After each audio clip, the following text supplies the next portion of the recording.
So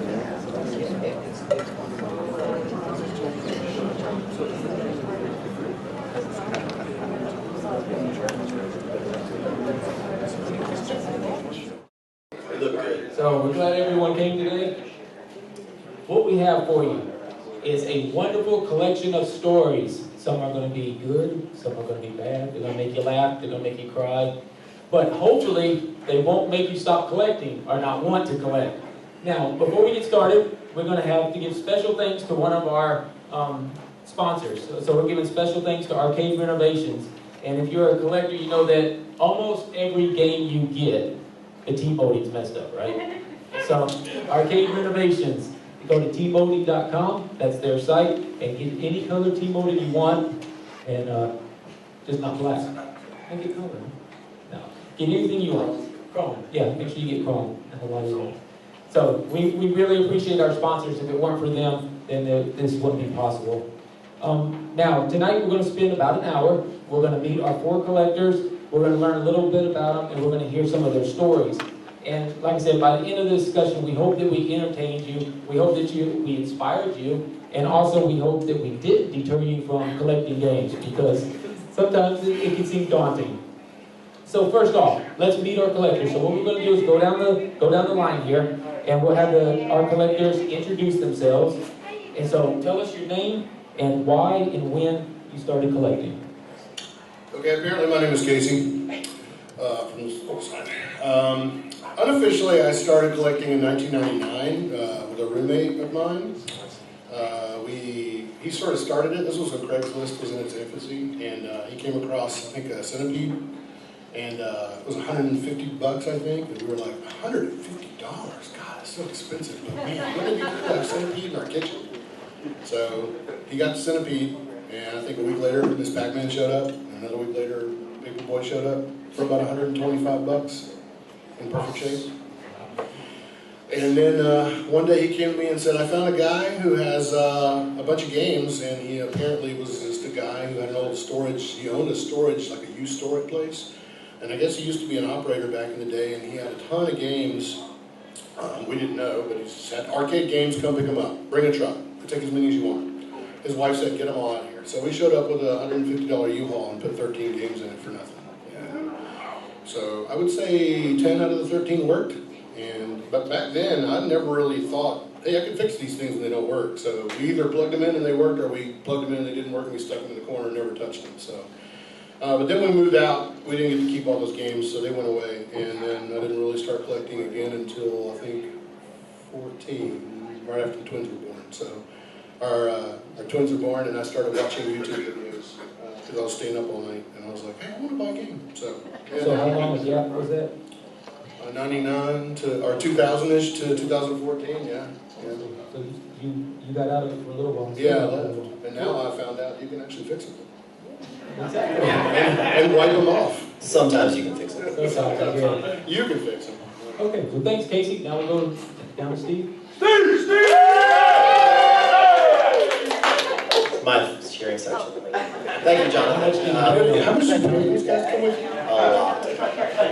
My name is Steve Moritz. I'm here from Jacksonville, Florida this weekend. I guess I must have started collecting a little bit earlier than that because there was no Craigslist. But I was at work one day. I was bored, didn't have a lot to do, and I remembered playing Donkey Kong in 1981 or 1982. I said, so this is about the time when Flash games were getting pretty popular. So I said, maybe I can find Donkey Kong on the internet somewhere. So I started doing some searches and found Donkey Kong, some version of Donkey Kong. It was pretty bad. And then I continued messing around a little bit more, and I found MAME. I think a lot of you probably found this hobby through MAME. I did as well. Started playing Donkey Kong on MAME pretty much every day at work for about a year. I have a different job now.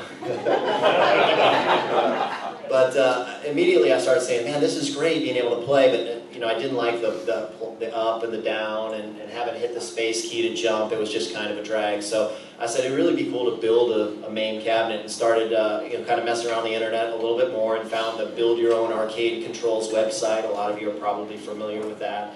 And figured out, hey, I can build one of these. So my buddy Randy in the back over here and I, there was no Craigslist, so we just started calling around, and Turns out my wife at the time went to high school with a girl whose dad was the owner of Coleman Amusements, which was a pretty big operator back in the day in the Jacksonville area.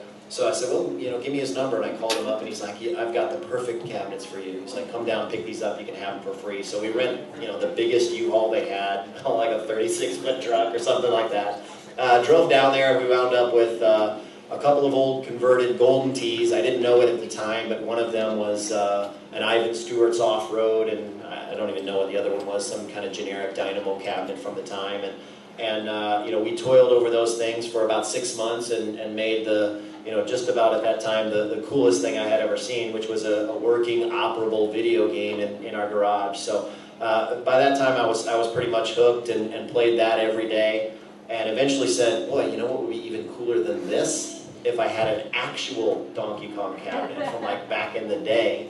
And so I started digging around and found one on eBay and bought it, and of course it didn't work, and got it going, and you know, then we found some more games down south, and some more games, and some more games, and oh, I don't know, we have a couple of hundred games now. Some of them work, some of them don't, but it very quickly spiraled out of control into the hobby that it is today. So good stuff, all fun, don't be scared away. You don't have to go crazy with it. You can have one game and have fun, you can have 10 games and have fun, you can have 500 games and have fun.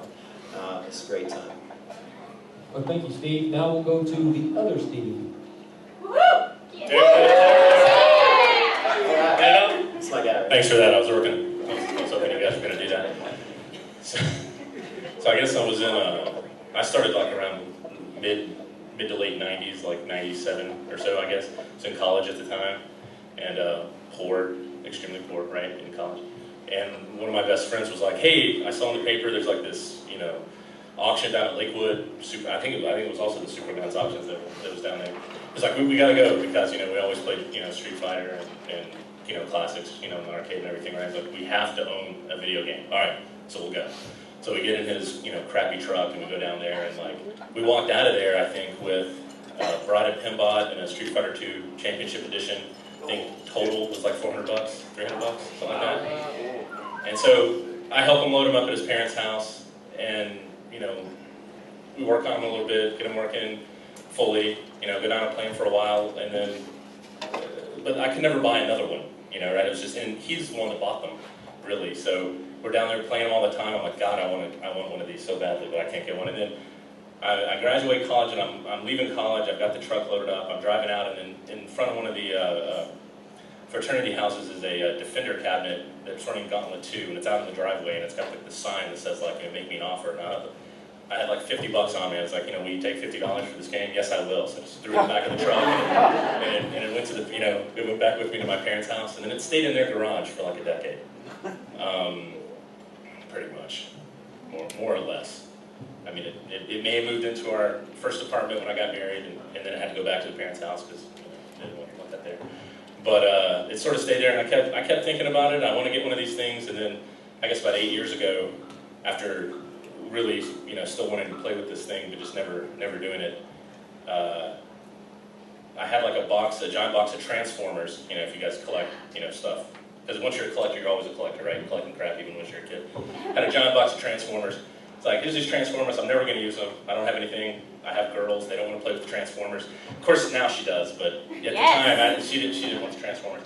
And so some guy was like, I will buy like all your Transformers for like, you know, $1,000. He was like, all these Transformers. Okay, fine. So sell those, and then, and if you guys know Slava in the area, he sold me a Miss Pac-Man, I think, for a really good price. And then after that, it just sort of, you know, it exponentially increases. You look for every single thing you can buy after that. It's like 8 years later now, and, you know, 15 machines or 13 machines. So I thought you were talking about Transformers, like in the like an isolation transformer. Yeah, no, more than meets the eye. Little robots. Well, thank you. You know, they have those that turn into arcades now. Yeah, they do, right? Yeah.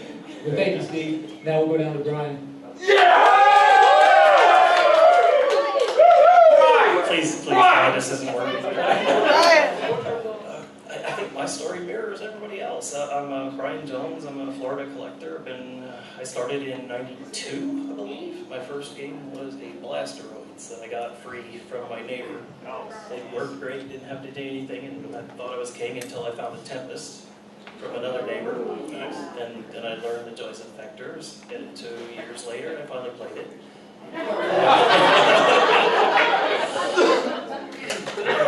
And that was my, kind of like, I was just in this little tiny bubble of having arcade games. It wasn't until about 98 that I think that's similar for a lot of people. We figured out that the internet started becoming a thing, and we all figured out we're all out here, and next thing you know, there's this whole world of collecting from all these early forums, and we're all learning about warehouses and games. Like there was a time in the late 90s now that everybody thought Berserk was a mythical game. Nobody believed it was there until we started finding them in warehouses. And today it's a common game, relatively common. But that's where I started with it, and I found I had a really big passion for rescuing and restoring the really oddball stuff. So that's kind of where my niche was, and that's what led to me starting, 10 years later, I started GameStencils.com and been doing that ever since. And kind of, my collection has grown and shrunk, and I think it sits at about 50 right now. So I like the rarity, I like the artwork, and the creativity that went into each individual game that you just can't do on MAME. You don't get that feeling. You don't get the love of the artwork that you remember from your childhood days. That's what it is for me. So I guess that's my short story. Yeah, so there's just something about putting your hand on an original, and playing the game. It's one game in a huge box, but there's nothing like it, especially if that's something that you're familiar with maybe in your childhood. It just brings back that wonderful memory. Even, I hate to say it, even the smell of the game. Hopefully after you clean it doesn't smell twice so bad, but still, the smell of the game. Now, I'm not really a lot of part of this, but I'll just tell my brief story. I was not into arcade games for a long while. I played in arcades when I was younger, but one day my brother called me up and he said there down in Fort Walton Beach, Florida, right next to his desk, there was an arcade. It was closing down, and the guy had a air hockey table, 2 off-road challenges, an area 51, and he just said I could have them. So my brother said, "Do you want them?" I said, "Oh, sure, bring them up." Of course, when they get there, nothing's working. But I love tinkering with electronics. So the first thing I do, type in how to fix arcade, and KLOV pops up. And so I just started doing research. And then once I fixed the games, that was where the addiction was. I said, man, these games, you can get them free or cheap, and then you can fix them for not too much, and then you got this cool big game, this awesome thing, and then people want to come over and play it. So that's how I got my start. And of course now I'm, in it to win it now. So I'll go home. Yes, you are. Nothing beats worry. Exactly. So now that we know a little something about everybody, and you guys kind of mentioned it, but there's a reason why we're all sitting up here. It's because we collect, but we also, I think it's a sickness, maybe? Okay, so you guys kind of mentioned it. How many games do you have right now? I don't know, I forgot to count before we left. What are we at, 25-ish, 30? Working or not? Yeah. Shut it. Yeah, totally. You can count projects. I think 30 total, maybe 15 to 35. 35, maybe 15 to 20 are fully nicely working. There's a couple projects, and some are more Do projects than people others. park in their garage? Garages are not for parking. Garages are for You put air conditioner parks. in and you put your machines in. Fridge, conference games. Oh, Steve, what do you got? So we probably have close to 120, 130 games. It really is a continuum. I still remember the first day I asked my wife if I could bring one game in our house. I had some games in the garage and they were a mess, and I said I really want to bring one game into my office. I had this office kind of in the back corner of the house, and she said no, we're not gonna do that. I said no, this one's really nice. It was a Make Tracks, and most of you that know Make Tracks, it didn't get a lot of love, so it was almost in perfect condition, and so I sold her on the fact that this thing was just about perfect, and it came in the house. And then when we bought our next house, we made sure there was a very large space for games, and we filled that up rather quickly. And then my buddy in the back of the room here, he bought some property kind of near me and decided to build a little bit bigger space that we call the barn. Some of you might know about us on Facebook, and we've got about 40 pit balls and maybe 60 to 75 video games in there right now, and a whole bunch of broken stuff. All that stuff's working, but we have just piles and piles of projects. The Domino Man that you see out on the floor there, it's been sitting in the barn for no less than, what, 6 years, maybe 7 years. And so finally we said, you know what, finally we are going to get this thing up and running. We're going to commit to bringing it to Southern Fried Game Room Expo. And sure enough, we've been kind of working around the clock trying to get that thing going, and it's here. So play it, have a good time, and please don't break it. But there's another reason why you have so many games. Don't you help organize an event? Yes, so up in Jacksonville, or down in Jacksonville, I guess, once a year we have the Jacksonville Arcade Expo as well, where we rent out a little bit of space there in Jacksonville, and we bring somewhere between 100, 150, 160 games out. Very, very similar to this, I would say much smaller scale than this. And we invite the general public to come out and play the games, enjoy the games, and then when the weekend's over, we pay our bills and give the rest of the money to charity. So we have a good time doing that. We did have to take a year or two off just due to some changes in work schedules and things of that nature, but supposedly we're going to be back in 2019, so keep an eye out for that. And that's it's a wonderful thing that you do that, and everyone, of course, is invited down there. But it also helps to show that when you get into this hobby, it seems to be, it makes it's like a community after that. It starts off, oh, I'm just going to get one game, and I'm going to bring it into my house and work on it. But next thing you know, you're part of this wonderful community, like this event here. And you're bringing games so that other people can play. You're not getting a penny for it. And you're spending hundreds of hours fixing them up just so you can bring them here and hope they don't break down. So it's just wonderful. So keep that in mind as you're listening, that how, maybe if you're not collecting yet, or if you're thinking about it, it brings you into a wonderful, loving community. So keep that in mind too. So now we'll go, yeah, exactly. So now we'll go to Steve. So how many games are you at right now? I think at the most, I think I had about like 20 actual functional arcade machines. But then I got the second tier sickness, which is the pinball bug, right? So like half of those got sold off to fund the pinballs. And so now I think I'm at like 13 or 14 total games, of which probably 4 or 5 of those are projects now. No, but they're almost done. I keep saying that every year. That Defender, yeah, that Defender that was picked up in 2000, what are we, 2018 now?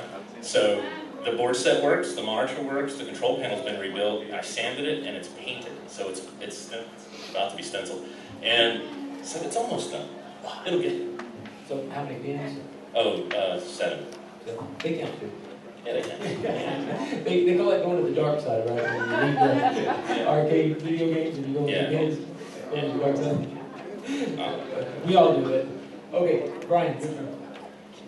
How many games do you have? Be honest. He knows the real number. I think currently it's in the 50-60 range. It peaked at about 120. So that's what they all are. Just to put it in perspective. I came over and took a bunch of those not that long ago. Oh yeah. Those are the rare ones, right? Yeah, I like the rare ones, but perfect example, 3-car garage, no cars in it. So, I do. So, yeah, very similar story. Once I found the community and I found that this was all here, it just made the collection change, and that's why I started really wanting to share the history of the games, and that's what got me. And along the way, similar to Steve's story, we started Free Play Florida down in Orlando. That just similar, another game event around town, and we're likewise we're a nonprofit organization. But it's the same thing. You want to share the love of the games, no matter what it is, video, pinball, console, anything. It all means something to somebody, and that's what we do. So I think does that answer the question? Yeah, sure does. Thank you. We appreciate that. So now that we know a little bit about you guys and your sickness, so let's get into some of your collecting stories. So tell me one or a couple of your best pickups, and why was it your best pickup? And it can be because it was such a rare game that you got for $1 or free, or it can be just because it was such a huge amount, whatever you want. Go ahead. I'm glad you said a couple, because I thought you wanted only one, and Don and I argued for the whole week on which one it should be. I was trying to keep Steve from talking. What was that? This week. Keep it quiet. Oh, no, that's not even that great. I would say the one I'm most proud of, at least right now, because it's out on the floor and looks pretty nice, is the taxi pinball. It's over in the back corner of the 80s section.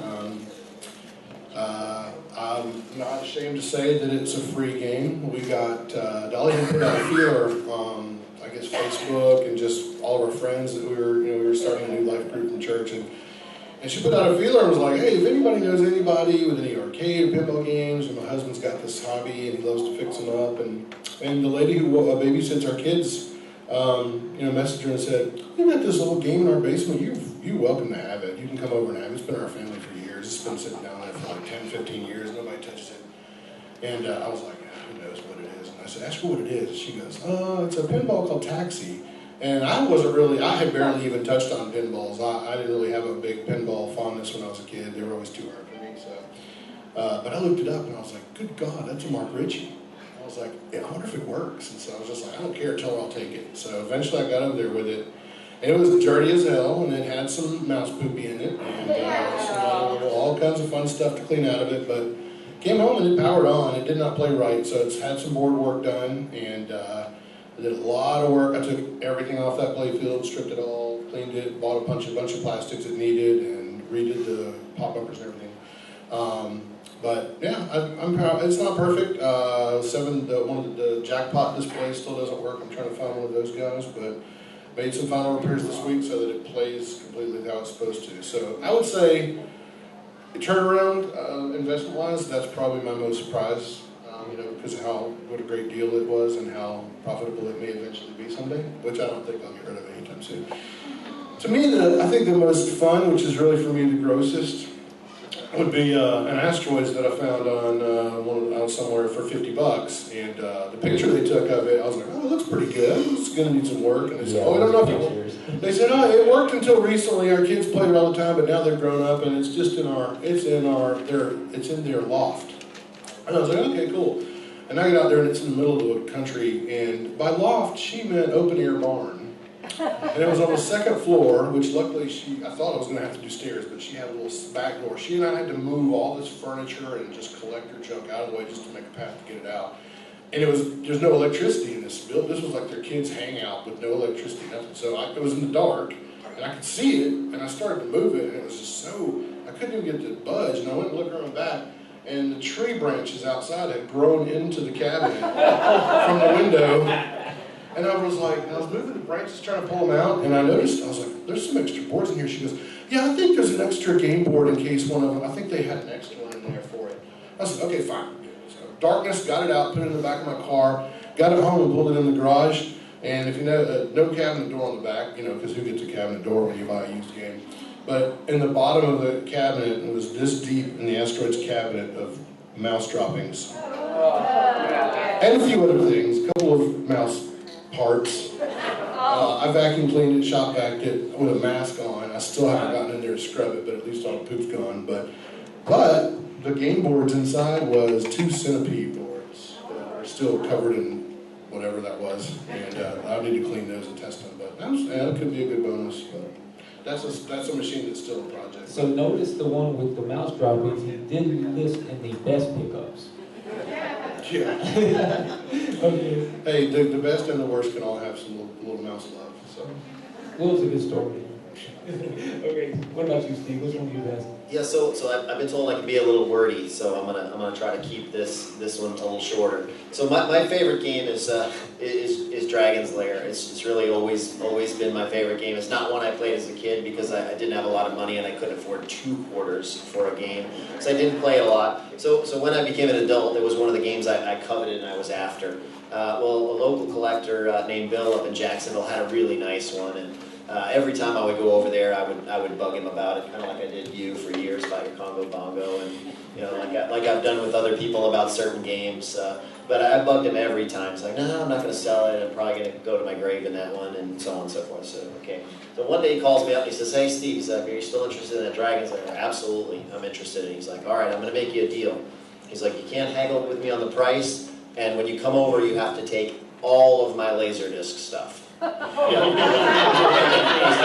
year was this? You have to, What year was this? this is probably 7 or 8 years ago, so those probably guys 2000. were already taken. Yeah, they were fairly worthless, but I'll get to that in a second. So I said, okay, no problem. So he says, okay, it's $1,500. I said, okay, no problem. So I show up with $1,500, I load up the Dragon's Lair. He's like, okay, now you got to get the rest of the Laserdisc stuff. So we then proceeded to load no less than 50 Laserdisc players, probably 10 extra Dragon's Lair board sets, 2 or 3 discs, a stack of displays. I mean, just piles and piles and piles of parts for Laserdisc games. I don't even know where he got all this stuff. And so I took it all home, was very happy to have it. Got Dragon's Lair up and running. It was, you know, this guy was intact for many, many years, so it was pretty much bulletproof.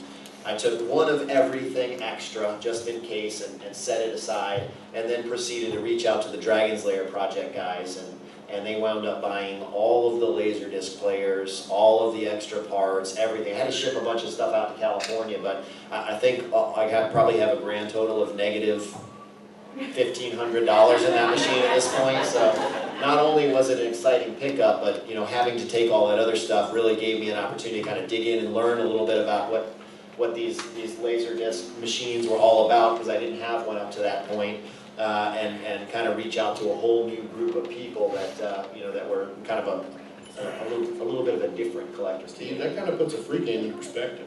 I didn't think that was better than free. That's better than free. You got paid a mortgage payment to take this guy's Dragon's Lair from you. Exactly right, and it will never leave. I will be buried in it. So maybe that's a secret. Put an ad in saying, if you pay me, I'll take your stuff. You know, your games. I've seen people do that. Yeah, there's a guy and that it does does it work. every week. Yeah. That's a cool one. Okay, Steve, your turn. All right, you guys remember that NES game called Bubble Bobble, right? Yeah, right. So I was addicted to that with my next door neighbor. We played it all the time. So then a few years ago, several years ago, some guy, I'm blanking on his name, who lives in South Georgia, and he was like, I've got this Bubble Bobble that's acting up. Somebody just come to take it. I was like, I'm there. So I drive down there. It was like an hour and a half drive, two-hour drive, I think, for me. Go and pick it up, and you plug it in, and you just get that Bubble Bobble thing, and it'll just repeat it over and over again constantly. But the monitor came up. You know, it was in a decent cabinet. I was like, okay, I'll take it. Take it home and get the EEPROM burner out, and it was like, you know, check all the ROMs, and one of them was bad. Burned a new one, put it in, bam, thing worked. Perfect. So it was like free game, works nice. It bit the bullet for the pinball fever, unfortunately, but it sold for a nice amount of money, and it was like a free game. But God, I loved that game, and that was like kind of I was just sort of really happy about that, because for like a year and a half or 2 years, I was like in love with this Bubble Bobble game. I really liked it, and then, you know, other passions get you, but I really did love that pickup. Another one that was really good, speaking of things you liked in the past, was Galaga. I'm always a big Galaga fan. You know, everybody played Galaga in the Pizza Hut or whatever, and, you know, I loved Galaga. And then some guy at I can't remember, it wasn't a dentist office, but it was next to a dentist. It was some kind of office. I think I was like, the whole thing tanked, and they bought like 4 or 5 arcade machines. Somebody was coming that day to pick up their Donkey Kong, somebody was picking up like something else. And I got in line for the Galaga, so I was first in line for the Galaga. So I show up, and he's like, yeah, it won't work anymore. He said, we originally agreed on like $200, and I show up there, and it had a 4900 in it with the, you know, the little daughter card that's on that monitor, and it had fallen, it had gotten loose, and so it had like, it looked like vertical collapse on the thing. It was like, crap, it doesn't work anymore, you know. And I like open it up, I look in the back, I see the card, and I'm kind of looking, I just put the door back on. I was like, tell you what, it's not working. You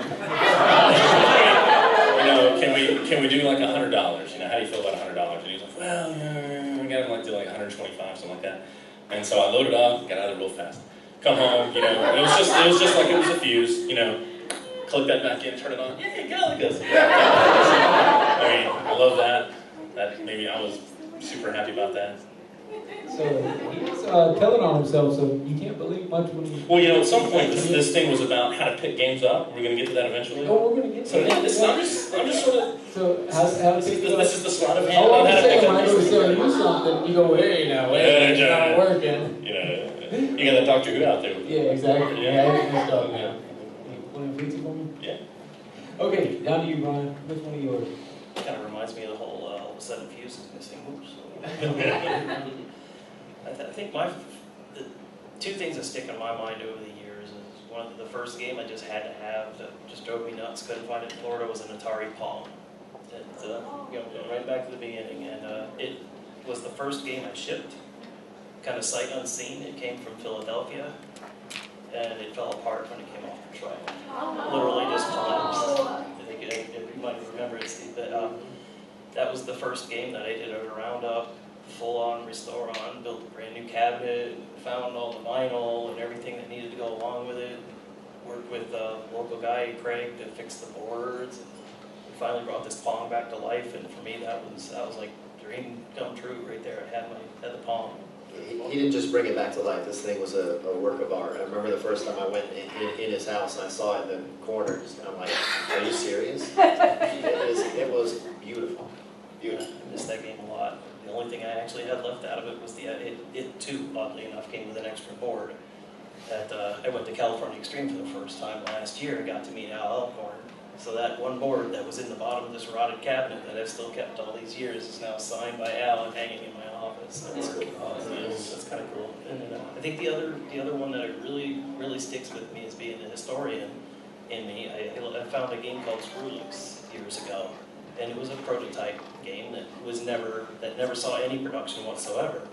And I found out that it was designed by Tim Skelly, who did Reactor, and I got to talking with Tim, and we went back and forth, and next thing you know, Tim is talking to David Teal, the pinball sound guy, and they're saying, well, we've still got all the equipment we used to write that game, and if you'll pay for shipping, we'll ship it to you out of Washington. So to me, that's the biggest surprise thing that I ever got, was the gift of the actual Gottlieb development system that Tim Skelly used in the early 80s. So I still have every piece of it today, and I take it on for others to see. So, That's cool. Now, I know we're going to get in later about how you guys find your games, but while we're at the point of picking things up, and I know I kind of thrown this one a curveball at you, I didn't put it on the list, but what's the most games that you picked up at once? Do you have, A U-Haul truck full of 13 games in 1999. 13, so go ahead, tell us a little. Free. Keep going, tell us the story. No, like I said, so We know. Oh, are you just trying to look good? You're setting up the trunk? No, I'm not talking about. Okay. I'm letting you guys do it. You got an operator? You got a warehouse find? And tell me the name of the person you got it from now. I wish I could remember. And really this deal was done by my buddy Alan. I wish he was here. He's a big video game guy too. But he was the first one that went out searching for a couple that we had. But yeah, when he came across this guy, I don't think I believed him. I think I was sitting in my room and he came over and was like, yeah, I found this guy down near and we lived in Marietta, so it wasn't even that far. It was like down toward Howell Mill, I think, right off 75. And I was like, this guy owns one of those storage places, and I think he's got some video games. He said, I don't know what he's got. He doesn't either. He said we can come get him. I was like, just come get him? He was like, yeah, we split the price of the truck. So yeah, we split a $150 U-Haul rental or whatever it was, and we got the biggest one we thought we could drive. I think probably the 17 or 20 footer. What kind of games? There was a lot of games. There was a Donkey Kong Jr. There was a Pac. There was a Pingo. There was a Super Pac. My favorite one from that haul was the 78 Atari Football, the huge cocktail with the big boys. Oh, that was my favorite game. It was so fun to play at parties. There was a Raven pinball, which for the first time I've seen one since. There's one out here. I got to go play it because it was horrible. It was like the worst pinball. But it was like it was our pinball game, and people would just flock to it. You have a pinball game? And I didn't know if it was a good or a bad one, but that was one of the ones that worked. Like I said, most of the games worked. I think we had a Spy Hunter didn't work, and an Asteroids we never could get working. I mean, like I said, we didn't know anything. The only thing we would do is if we could get the back off.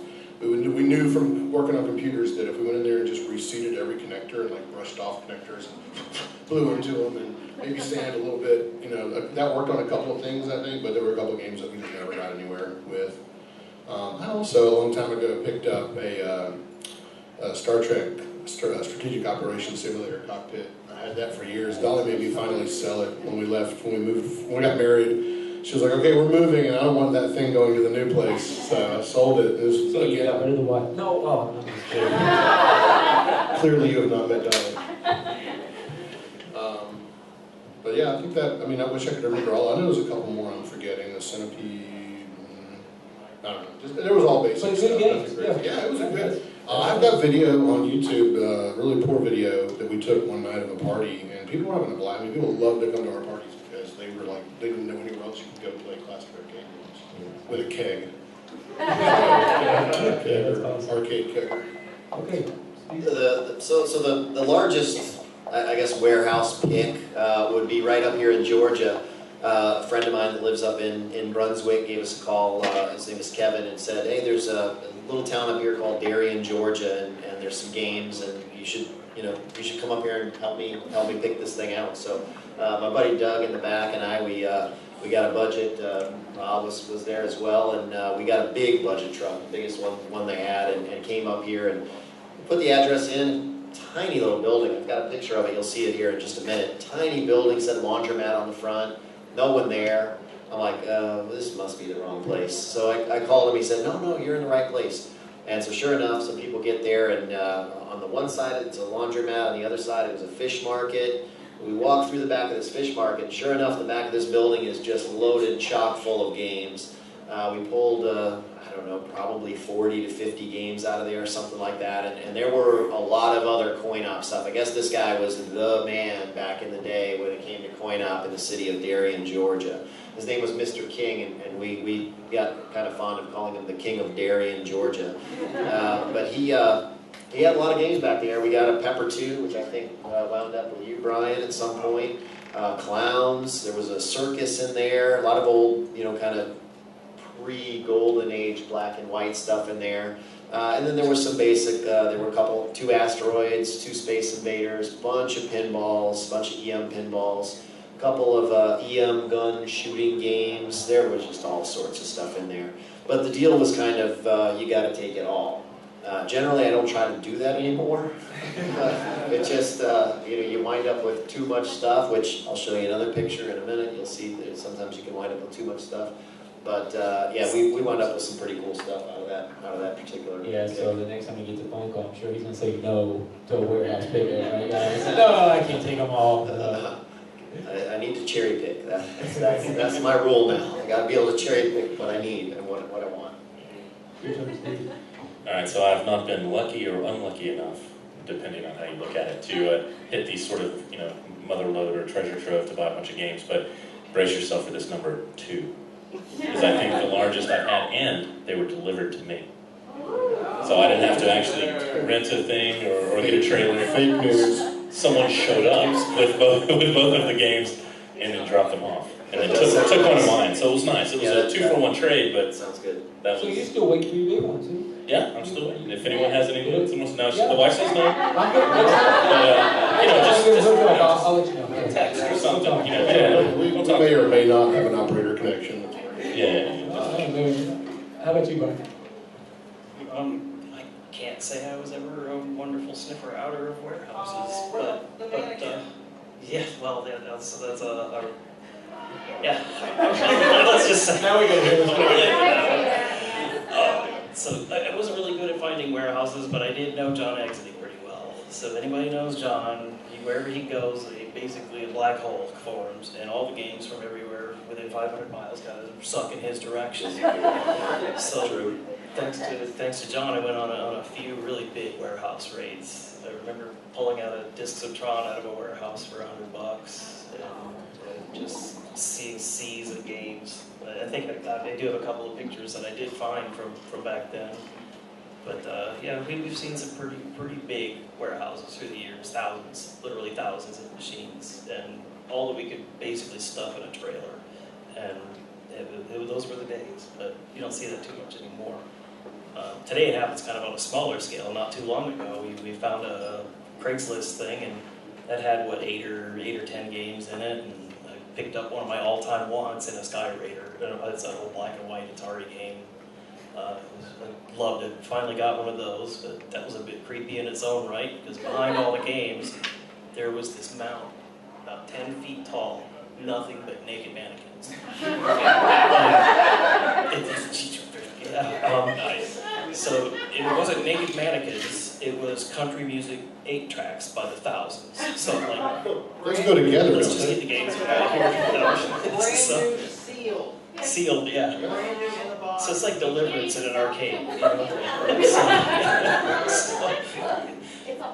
How many of those mannequins did you keep? We don't talk about it. Would you have been happier if they were closed on that pile? I mean, would it really make a difference? It's something, I don't know, it's very Clockwork Orangey. You see that many of them stacked up. It was funky. Totally separate note. You definitely If you guys remember need it, mannequins, go see him after the show. Yes. In a warehouse. They might have got sucked into Exidy's black hole. You can have that. Well, so, cool. So those are some of your good pickups. Now, how about horrific?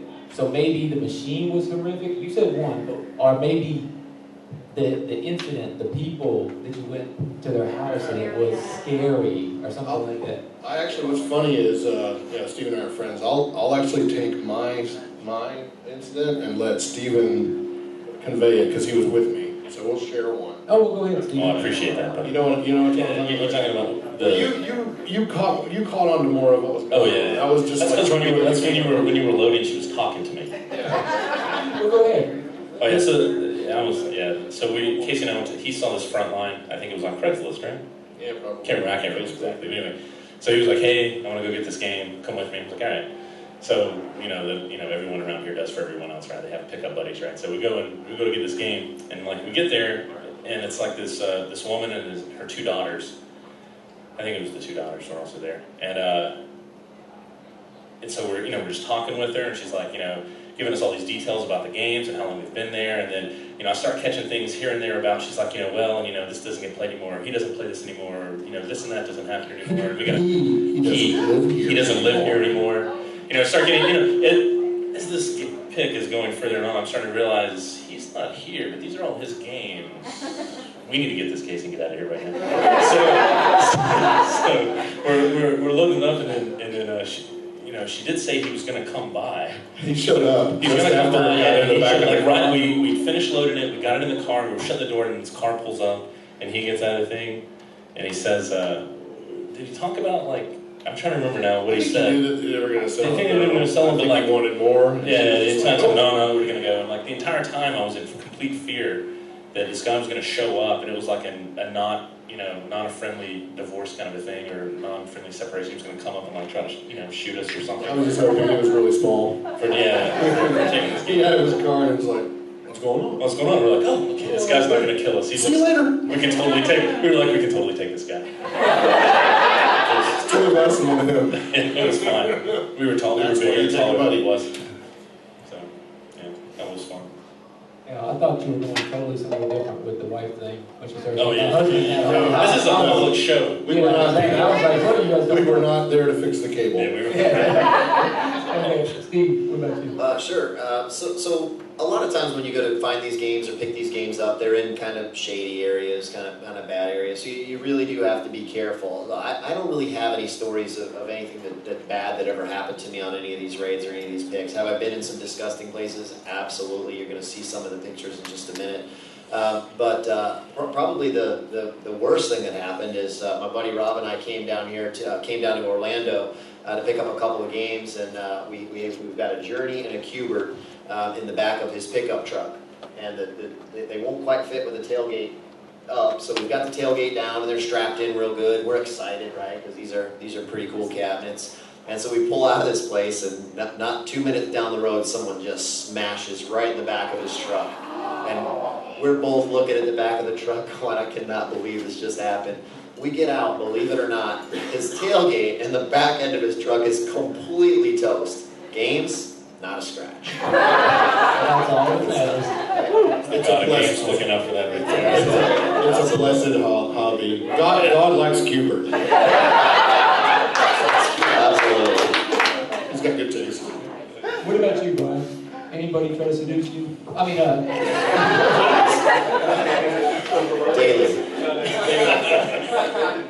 I think the only one that kind of scared me was somebody had a game, I think it was in the classified ads at some point in time, and went to go see it, and it was, it kept going deeper and deeper and deeper into the woods.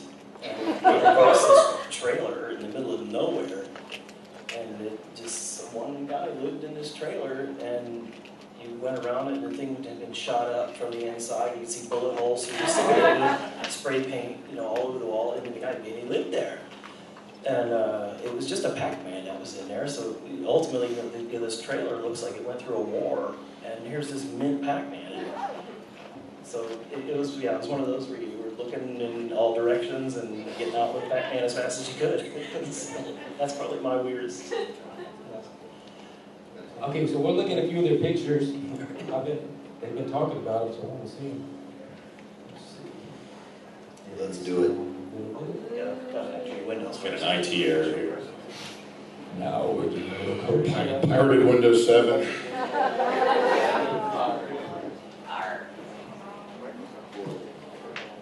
This computer is not associated with SFGE. Okay, who's first here? What do we got?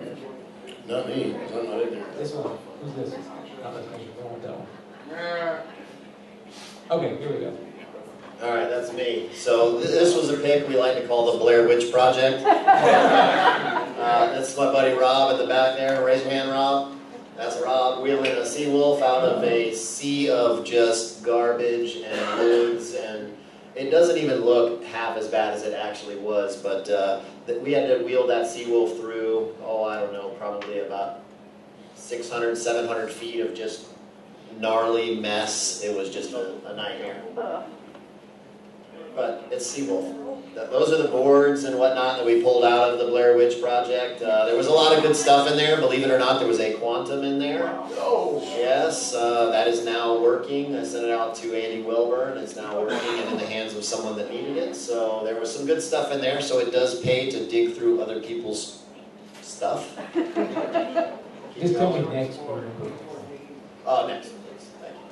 That's a looping cabinet. I don't know if anybody's familiar with that game. It's fairly rare, and again, you can kind of see some of the nightmare of stuff that we had to go through to get out of there. You can see the outbuildings in the back. There were probably about 15 of those outbuildings, and all of them had stuff in them. Just some of them were in better shape than others, and so you can.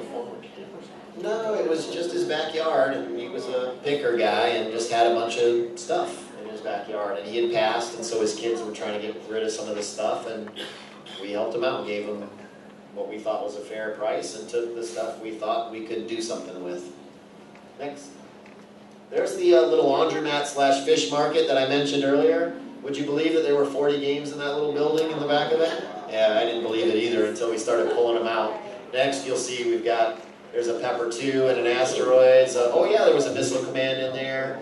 Rob, I see your pinball dolly in the back that you paid $100 for. Good pickup. Next. Asteroids, Space Invaders. I don't know. There was a lot of stuff in there. Paddle Battle. There's a little Paddle Battle on the left-hand side there. Still sitting in my garage every bit of 10 years later, untouched. But I will get to that someday. I will get to that someday. Next. This is just last weekend. We actually, a guy, a little bit of a new collector in Jacksonville called me up and said he found something pretty cool and was I interested in it. It was a Nichibutsu Crazy Climber. Of course, I'm a Crazy Climber freak. I've got a Taito already, so I wanted it. So I went over to his house and picked it up from him. And he said, well, there's some more games at this place where I got this if you're interested. And so we went out here and we did find some things, but next you're about to find, they were not in the best of condition. Believe it or not, I got some good control panels off of both of those machines. So next, there's the poor Miss Pac-Man. Miss Pac-Man has seen better days. Yeah, it's pretty bad. Next. This is just another warehouse. This is why you don't buy in bulk. This is another warehouse opportunity that we had up in Jacksonville. Operator going out of business. He said, hey, I've got some classics. You want to come by and take a look at them? A couple hours later, we bought everything in the building and rented the building from him for 3 months so that we could clean it up. It is definitely a sickness. Next. That's just another picture of the same building. Next. This is what you end up with when you do this kind of stuff. This is all artwork in the back of my pickup truck. There must have been, I don't know, about 400 marquees in that pile. 200 bezels, something like that, and tons of good stuff. I mean, probably a third of that stuff was NOS, still in the wrapper and still in perfect condition. So you can definitely find another stuff. hoarder. Yes. Well, I still have some of those things, and that was easily every bit of 12 to 13 years ago. Next. Another pile from the same place. Those are all NOS control panels. Control panel overlays. There must have been, I don't know, 200, 300 of them in there, and they all got in the hands of collectors that needed them, and some of them I used, and some of them I still have, believe it or not. Next, I think that might be it. Oh, and sometimes you end up with some monitors too. This is just a small part of our monitor collection. We actually, since I took this picture, we also picked up, I don't know, what, about 30 Sanyo 20 EZs from the guy in Daytona, and we have too many monitors. But they're not making these anymore. I don't know if you guys know that. So if you don't have monitors, there's nowhere to get them unless you can grab them from somebody. I know a guy that has a few. Hey, what about LCDs? No, thank you. Sorry. No, thank you. Wrong panel. That's probably it. Thank you. Yeah, that's it. Thank you. Let's go to start with the first one. Yeah, I guess that's me. I just went through the Wayback Machine and I've had to find some old memories. This is my little personal website from 2005, I think. So yeah, I used to kind of like blog all of my restorations and repairs and whatnot, all the little goofy things. Do you still keep track of everything you do? I mean, like buy or sell? Is it- No, I couldn't. Half of them I couldn't even tell you where I got them at this point. This was a little warehouse in the Orlando area where we found a spy hunter cockpit. Sorry, a lot of the pictures were from a Nokia phone from 20 years ago. So they're not the best, but you know the next one. This was from the same place. He had some really strange things. I think you were actually at that one, Steve. But he had some really neat kind of like borderline EM games, and he had a Hercules pinball machine. Some really neat stuff was in there. We go to the next. This is from a different warehouse that just happened to be in Jacksonville. And there's a color side excuse tapper me. that was in there. So we can go to the next one. This is back at the other warehouse, the previous one, where he had stacks of bezels in these cabinets like this. So he just had all kinds of bezels and control panels, and there was an Eliminator 4-player kit in there. If you know that game at all, it's stupid hard to find. That wound up in California, but we can go to the next one. Yeah, same place, Granny and the Gators and a creepy pack both in the same warehouse. So, next. Now we're starting to get into, like I was talking about, some bigger multi-thousand piece warehouses. This is one shot going down a row of it. And there we all just kind of like hanging out on top of games. You can see the games just go. This is one of those like freight warehouses that you'd see off of a train track, and the games just went and went and went and went, and it was multiple floors of games like that.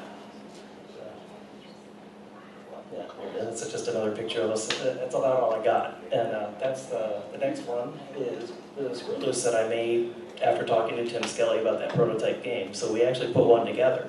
And Jason Cody, another collector in the Jacksonville area, got with Frank Bruner, the artist, who did Tim Skelly's first game, which was Warrior. So Frank did the artwork for his last game, which was Screw Loose, and we made one. So we can go to the next picture, I guess. Interesting, the Pepper 2 made it into 2 photos. Yeah, One from that's your the stack same. and one from my stack. Yeah, That's pretty cool. You ultimately got it. Yeah. That's cool. And this was the Pong I was kind of talking about. It looks like it's standing up, but that's after I put it back together, after it fell on the ground. So, I think later I got a picture of the final Pong in there that we go next. And this was probably the most serious restoration I ever did. This was a vector beam Sundance. There are very, very few of those out there. And this one was shipped to me from California to be repaired. And I remember the delivery driver, he says, do you really think you want to accept this? Because it was the bottom, like 8 inches of it were just gone, rotten, as you can see. So we go to the next one. There's the Pong post-restoration. Everything all spiffed up. It's hard to believe that song was 15 years ago. But next, I think we're pretty close to the end. Oh yeah, there's the restored Sundance next to the Hulk of a Sundance. Oh, That's the Pong in the process of building in my garage. So that's where the sickness really grows, is in your garage. So yeah. So I think that might be it. Oh, okay. And so that all kind of led me into the restoration bit of things. So I started getting into, really early days of making reproduction parts. So one of the games I really enjoyed was Death Race. So that was kind of the one I really dove head first into. So that's got a picture of one of the original kick plates that we did for Death Race. That, if you ever see the story of the yellow Death Race in, it's not called the Fun Spot, the American Arcade Museum, like where the Fun Spot is. There's okay, it's the same. Okay, okay. Well, there's a yellow Death Race there, and I kind of partnered with Rich at this old game, and he took the screens from the run that we did and went to the Fun Spot and manually screened their Death Race with it. So that was the early days of restoration parts for me. We made a few panels too, so we were learning how to bend plastic and silk screen on plastic back then. And my first overlay I ever printed was a silk screen Black Widow, so that's a screenshot I took in, I think, about 2006. So, that's it. I think we're running out of time, aren't we? Sorry, didn't mean to take Door it. prizes. So what do you think? Did you enjoy it?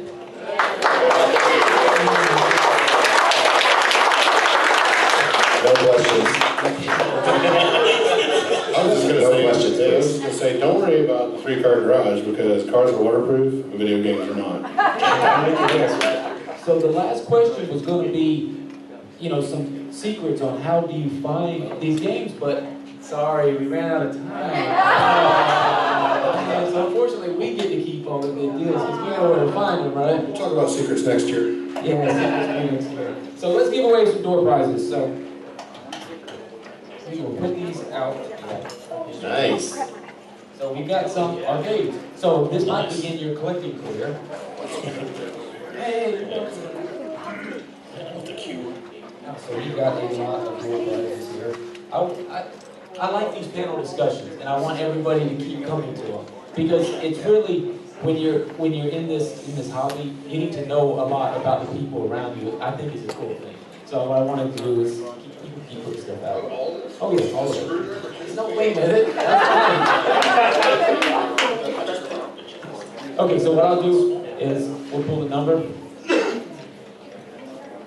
And then just read out who it is. Hey man, how do you keep seeing his name on here so much? Oh. We've got 60 on here. I'm having a bowl I think that might be that's the decent amount. Okay, so what I'll do is I'll pull the number and you just come up and grab whatever you want. We'll just do it that way until they're gone. Okay, we're starting off with number. That's me. Okay, number 5, Ron Litzenberger. See you. Come up and grab something. Right around. I'm going to do this rather quickly so that, just pick something. Grab it. Anything except the Hubert. Choices. And there's another something right there. Good choice. Save the keywords for another one. Okay, so number 30 is Matt Daly. Right, Matt. Next one, Louis Comay. I would just like to say that I'm going to be working on, I'm taking names for my entourage for next year, because I don't want a group of people to cheer every time I say something. Number 48, John Davies. John, I know what he's I don't have a button, sorry. I heard Casey was offering free beer tickets There's next no year. Bucky. There's no Bucky. Number 4, Charles Feely. Hey, Charles.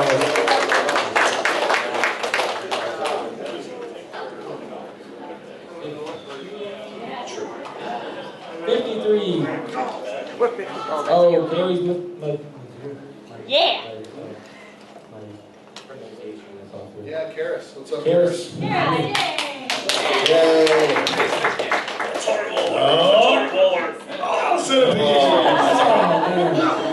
Number 17, Jerry Brister. Jerry. Number 1, Brandy Mazur. Sorry. Laser Blazer.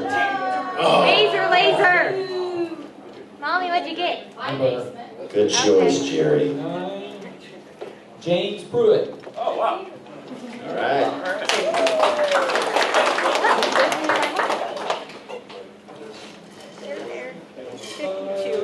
Patrick Dillon. Patrick.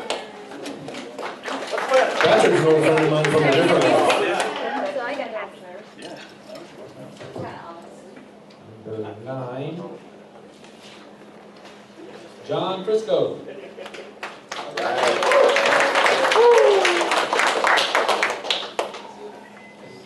I think the number's gonna be I think you're right. It is still a big bag Yeah. up here. I can't read the last name. 59, Jerry Ricky McGuire. so cute. Yep. There he is.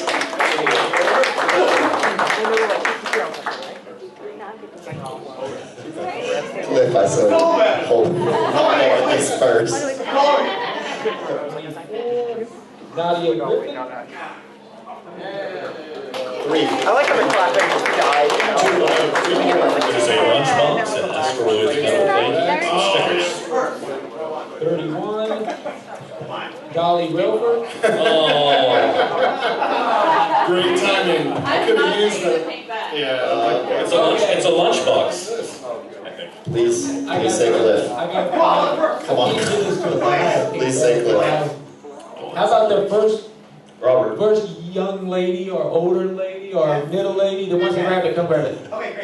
Oh, well, I'm not a lady, but I'll take it. No way. Taylor, take it.